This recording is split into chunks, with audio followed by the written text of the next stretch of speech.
nós estamos recebendo aqui como convidado o Eduardo Sena para falar sobre o marco temporal e polêmicas sobre a demarcação de terras indígenas. Doutor Eduardo Sena está com a palavra e seja muito bem-vindo. Muito obrigado. Gente, antes de entrarmos nesse assunto especificamente sobre o marco temporal da demarcação de terras indígenas, se faz necessário contextualizarmos a situação do Brasil. Nós dependemos necessariamente da agricultura. É a agricultura e a pecuária que mantém o país de pé. E eu não falo apenas de números, eu não digo apenas em termos de arrecadação, mas também em termos de equilíbrio e manutenção alimentar.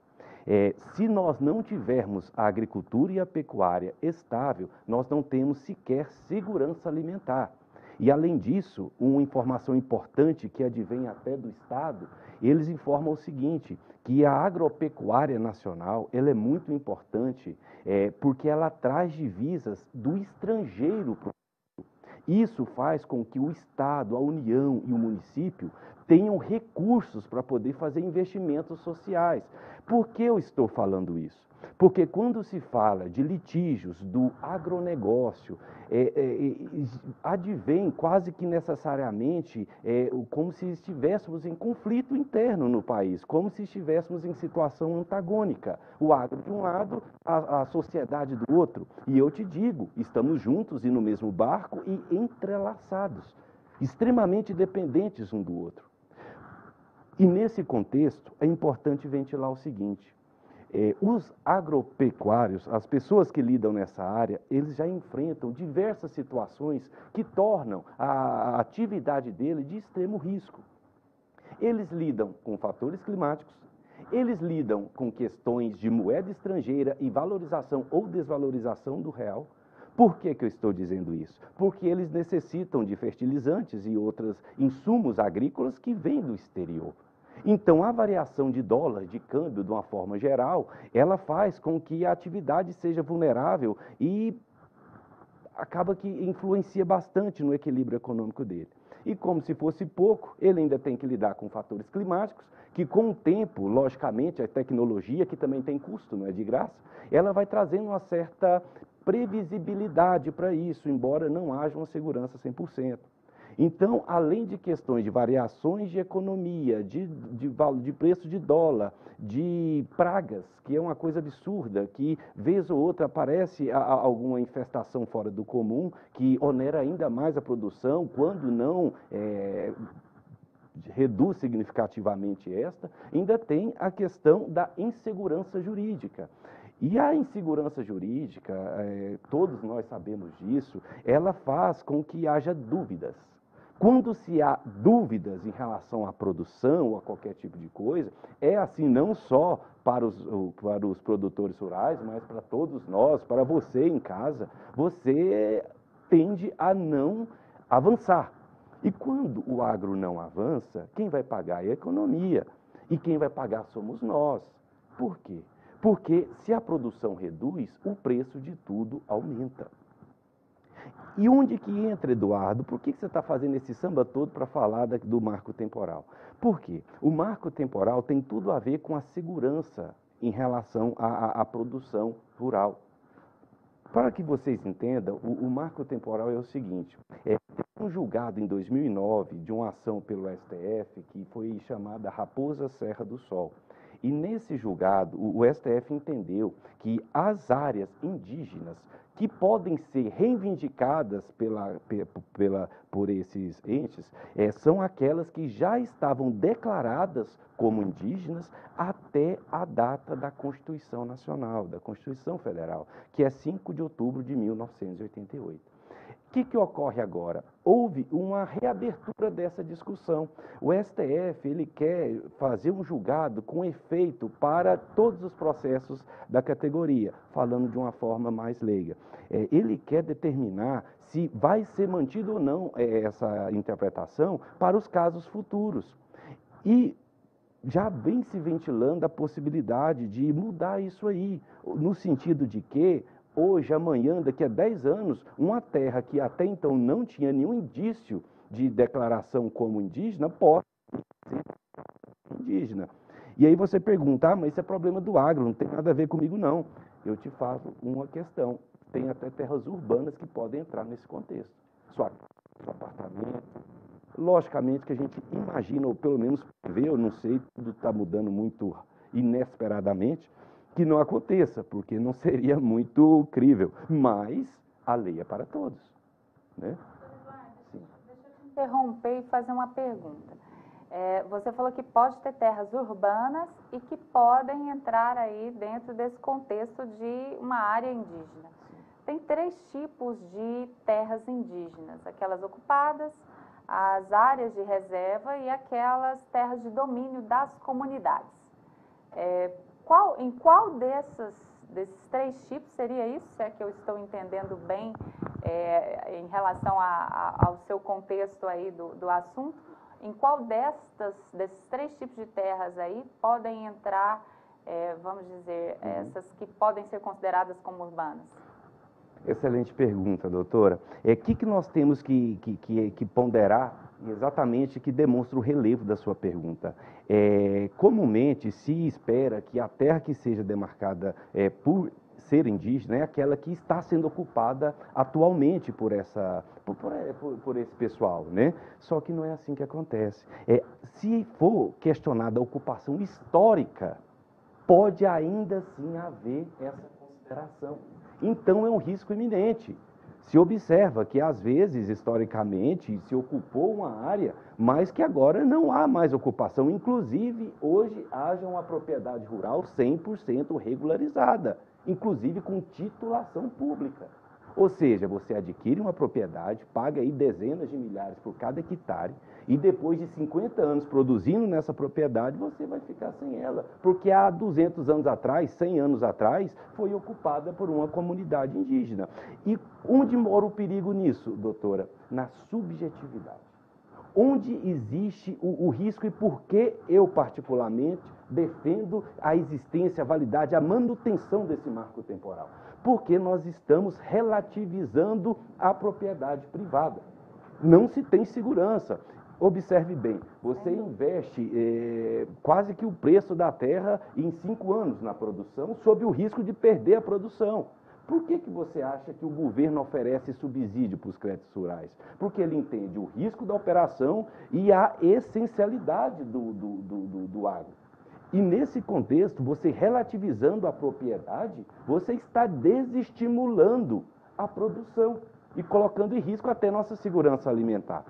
Independentemente da qualificação da ocupação indígena, resumindo a resposta à sua pergunta, como se trata de uma possível ocupação histórica, até aquela que hoje não está sendo ocupada por índio pode sofrer essa questão, o risco da subjetividade. Então, quer dizer, se não houver um marco temporal, muito subjetivo, né, como você bem falou, se voltarmos, né, à época do descobrimento, então peraí, a Terra estava completamente, né, o Brasil estava completamente ocupado por índios, então tudo isso aqui pertence aos índios. Verdade. Não é verdade? Ou voltaria-se ao tempo das capitanias hereditárias? Não teria que ser antes disso, então, né, porque não tem marco temporal. Então, de fato, me parece, né, eu sei que tem argumentos prós e argumentos contras, que deve-se ter esse marco temporal, né, para dar um mínimo, de fato, de segurança. E outra coisa, jurídica. Eu vejo uma contradição, né? Fala-se muito em função social, né? Peraí, quem está produzindo ali, eu não sou a favor do desmatamento, pelo contrário, tem que se preservar, a Amazônia tem muito a oferecer, dentre outras vegetações e tudo mais, ambientes e tudo mais. Mas eu vejo que ali existe uma função social que não alimenta só o Brasil, alimenta o mundo, né? Então eu vejo aí, sim, preservar-se ao máximo os direitos dos indígenas, das comunidades, mas aqui tem uma função social sendo exercida. Como é que fica esse conflito? Perfeito. Doutor, dentro dessa consideração sua, eu peço licença até para comentar a interpretação do ministro Alexandre de Moraes. Ele, no julgamento que encontra-se suspenso, declarou o seguinte, que ele defende que seja excluído o marco temporal, mas que aquele que possui de boa fé e que adquiriu com todo o cuidado jurídico, com a propriedade, conforme eu acabei de dizer aqui, com toda a cadeia sucessória dominial respeitada, seja indenizado, não só pela benfeitoria, mas também pela terra nua. E entra Justo, nessa né? questão da função social da terra, que eu acredito que essa interpretação, com todo respeito, não vai atingir a função social da terra. Por quê? É uma terra que estará produzindo.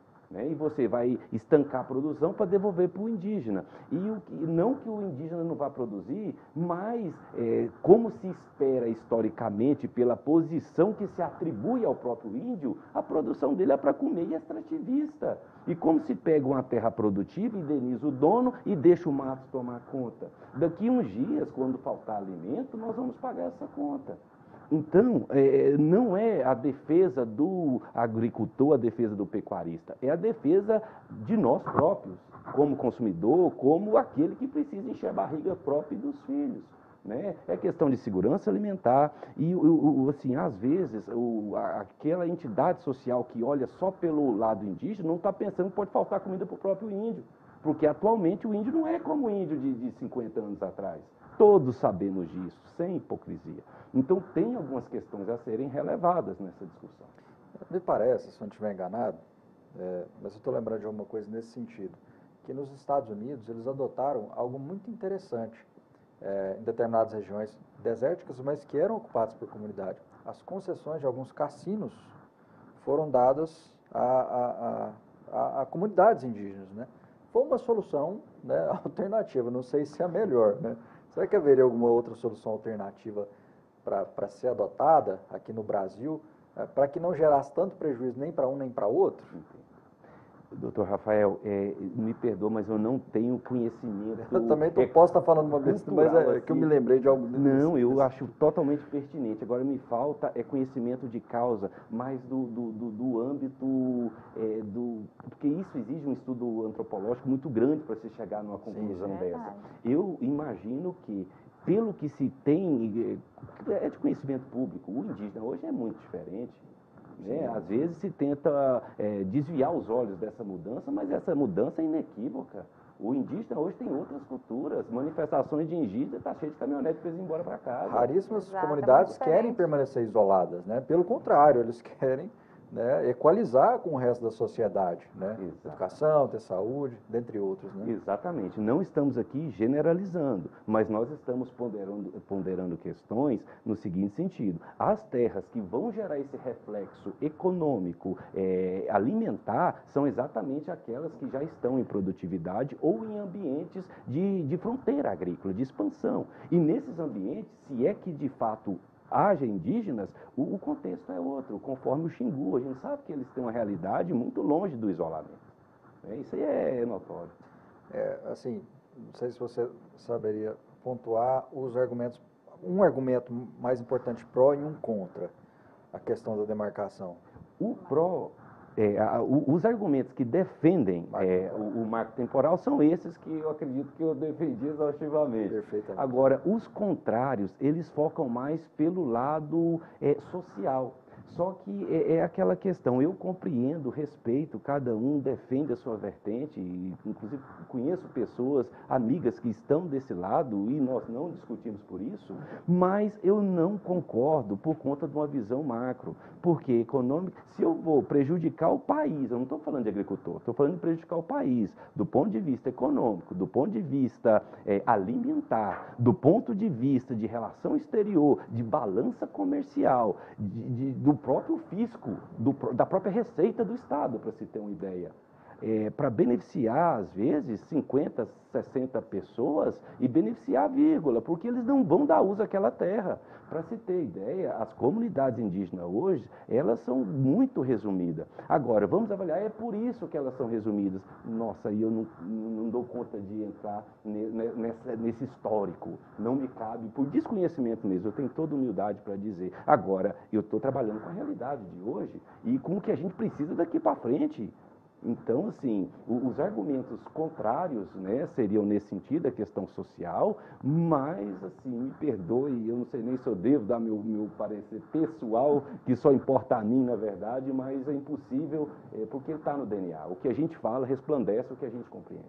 Né? Na sua opinião, o que deve prevalecer? Qual decisão que deve prevalecer? Não dá pra fazer um exercício aqui de futurologia, a gente nunca sabe, é sempre uma caixa de surpresa no que acontece. Sempre, lá, né? doutor. Inclusive é o seguinte, pela possibilidade de exclusão desse marco temporal da Constituição, os deputados federais já agiram, né? Eles buscaram aprovar essa lei, que foi aprovada na Câmara e já está sendo encaminhada para o Senado, exatamente para inibir uma possibilidade de tirar esse marco temporal por conta do STF, que também está em pauta lá.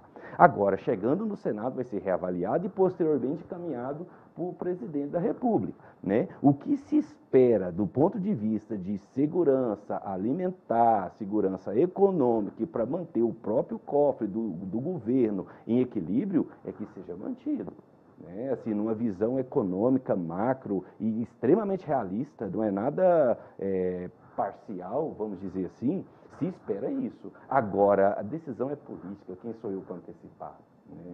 O que vai vir, com fé em Deus, que seja bom para todos nós. Eu acho até que existe um respeito aí à cultura que deve ser Claro, preservada, com certeza. mas ignorar o avanço, ignorar a função social da terra, né, que a gente precisa para a produtividade, no aspecto econômico, macro, vamos dizer assim, aí realmente é hipocrisia, né, porque eu acho que é um retrocesso.